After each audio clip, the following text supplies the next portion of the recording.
Hello guys, welcome. Collective reading tayo ngayon. Tingnan natin kung kaninong energy to. Be open-minded po, hindi po halos lahat makaresonate kaya piliin nyo na lamang. And thank you nga po pala sa mga nag-subscribe, lalo na sa mga bumabalik. Marami pong salamat. Give me the message for collective. Kaninong energy to? Give me the message. Kaninong energy to? Meron ditong The Hierophant reverse, The Hangman reverse. Napifeel ko dito yung Taurus. Give me more information. Meron dito na Seven of Swords. Give me the message. Meron dito na Ten of Cups, upright. Give me more information. Ano pa yung mensahe? Meron dito na 8 of Wands, 10 of Wands, reverse. Ayan. Tingnan natin kung ano tong mga to. 2 of Cups, King of Swords, and the Emperor. Okay. So, ito yung current energy. Meron ako nakikita dito Scorpio, Cancer, and Pisces. Aries, Leo, Sagittarius. Gemini, Aquarius, and Libra. Taurus. Ayun, pasensya na sa ingay ha. At Aries. Ito lang yung nakikita kong energy dito. Nakikita ko dito, no? Dito sa current energy. Meron ditong tao na nagkakaroon ng malaking transformation sa kanyang sarili. Kumbaga, meron ditong malaking pagbabagong nagaganap. Pwedeng sa'yo, pwede rin sa person mo. Ito lang yung nakikita ko. Meron ako nakikita dito na may pagtungo sa'yo or pwede rin sabihin ikaw, kikilos ka na dito para sa tao mo. Napifeel ko dito yung balanse. Kasi nakikitaan ko dito sa tao na to, nagkakaroon na to ng lakas ng loob para kumilos dito. Nagkakaroon na siya ng talino dito sa King of Swords. Kumbaga, napifeel ko dito na nagigipong mautak, mabusisi. Gumagawa to ng hakbang, mga plano, patungo sa'yo, okay? Yung tipong hindi mo to mapaghihindian or pwede rin sabihin ikaw yung nag-iisip ng ganito. Napifeel ko dito yun, malakas yung Leo energy. And then nakikita ko rito, no, meron tong authority. Handa na to sa pamilya, handa na tong bumuo. Handa na tong bumuo ng pamilya, maging masaya, okay? Maybe before, nakaranas ka dito ng sobra kang sinakta ni Loko dito sa Seven of Swords, Gemini, Aquarius, and Libra. Yung bang tipo na inalisan ka dito na sobrang bigat ng nadarama mo, may pagtataksil na ginawa sa'yo.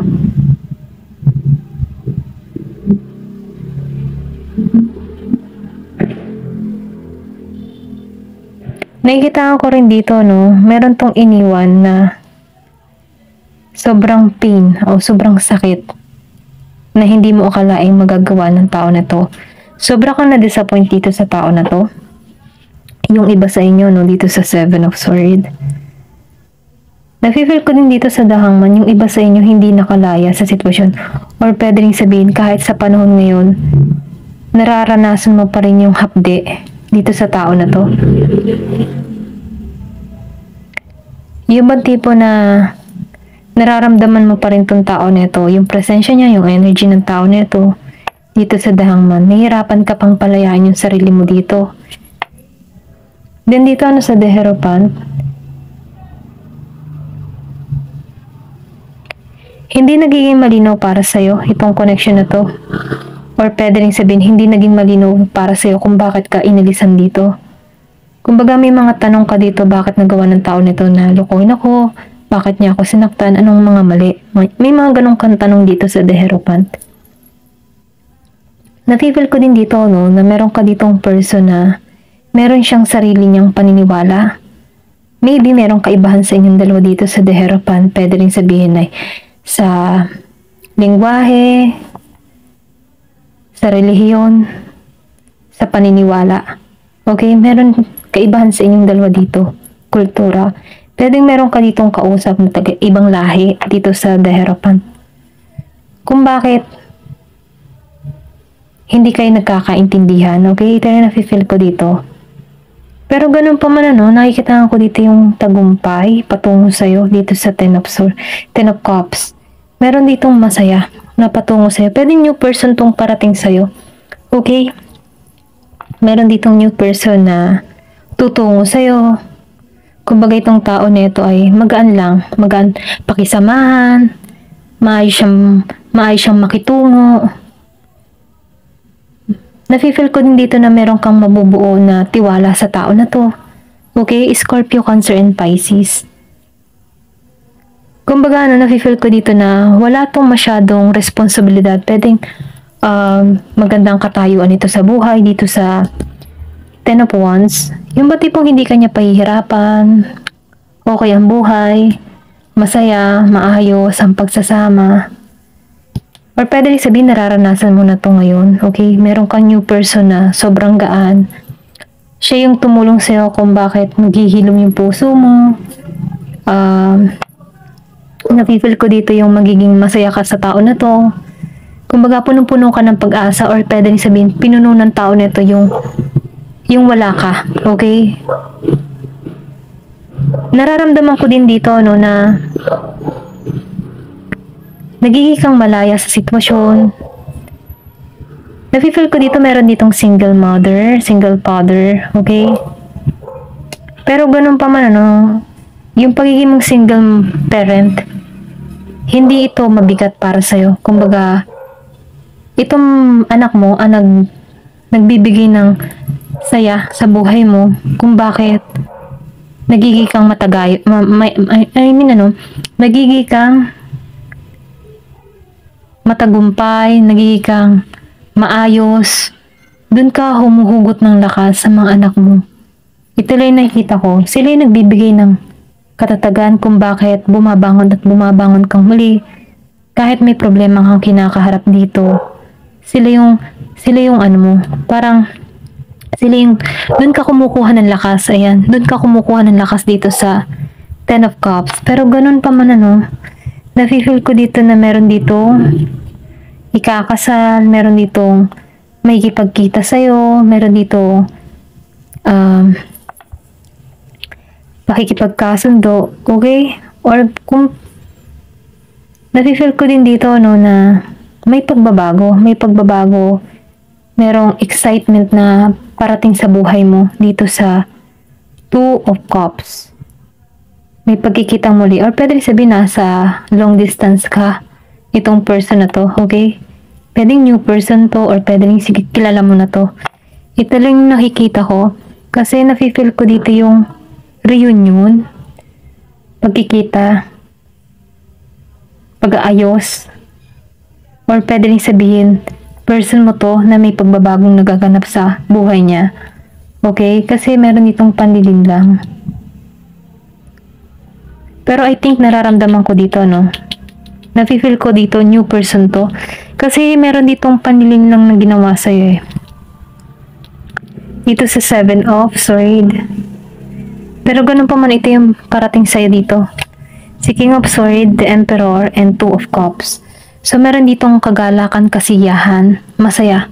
Masayang magaganap sa'yo. Tingnan natin dito sa card na to kung ano to yung parating sa buhay mo. Okay? Kasi nakikita ko dito na meron ditong magandang ibubunga yung pagkikita mo dito sa tao na to. I think new person mo to. Okay. Ito na lang palang card na to. Wait lang ha.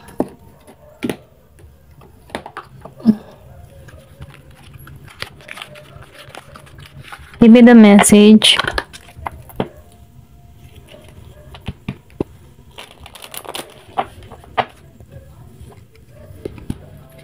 Give me the message. Ano pa yung mensahe sa'yo?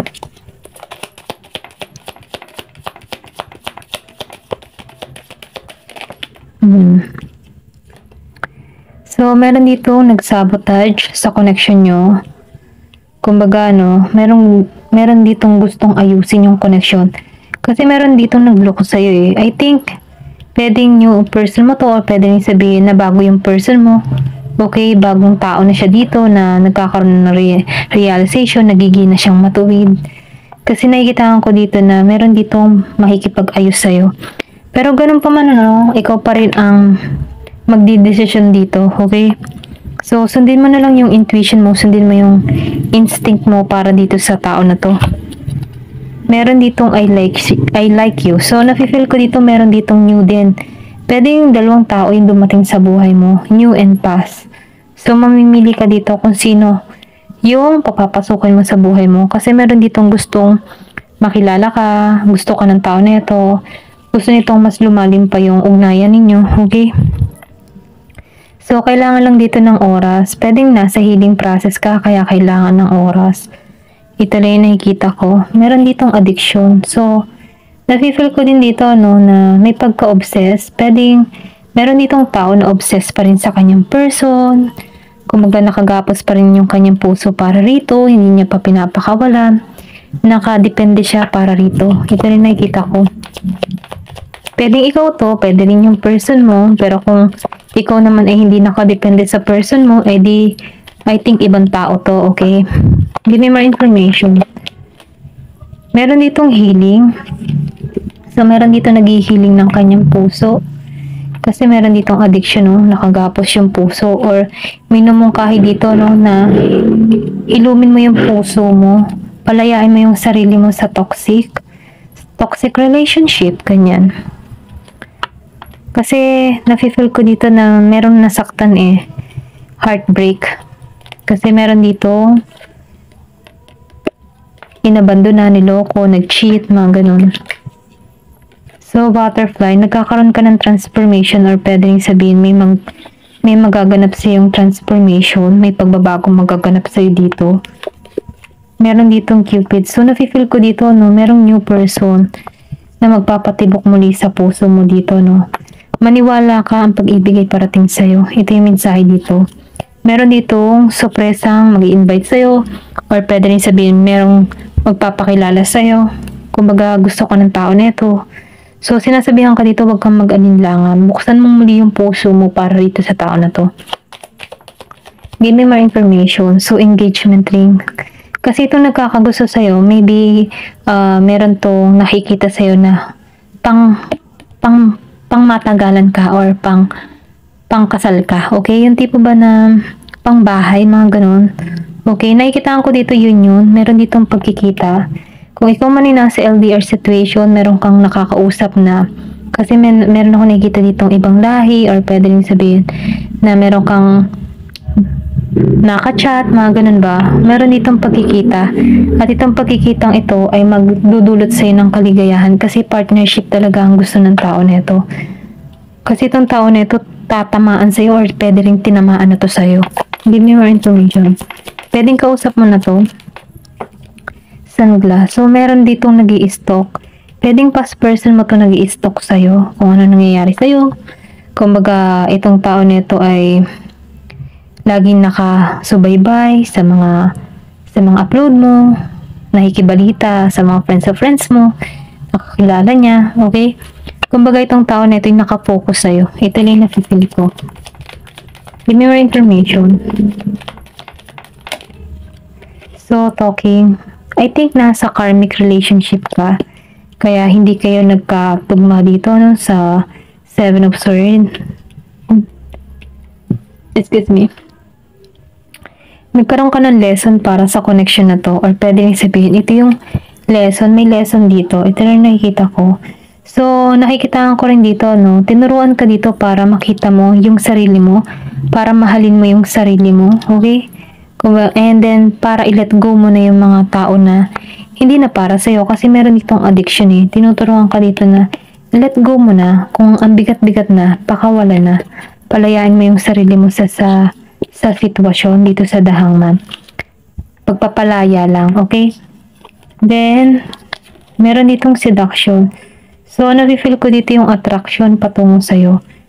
Kumbaga, nakikita ko dito na meron ditong third party or pwede rin sabihin meron ditong tao na sumira sa connection nyo. Meron tong third party yung person mo dito. I think yung person mo meron tong kinakasama na. Kasi nakikita ko dito yung sunglass eh. I think itong taon mo nag-i-stalk, pero meron siya ng kinakasama dito. May pang-aakit na ginawa to sa person mo, pero itong person mo, hindi pa rin makawala sa'yo, okay?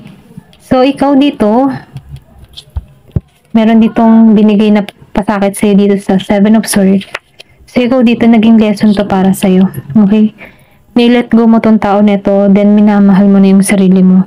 Pero ganun pa man meron ditong parating sa'yo, new person. Ikaw ay talaga nito. Partnership talaga ang gusto ng tao nito.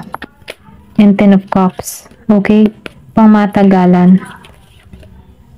Meron ditong pagkikita. Kung may nakakausap ka man dito, or kung wala man, meron ditong patungo sa'yo na seryoso.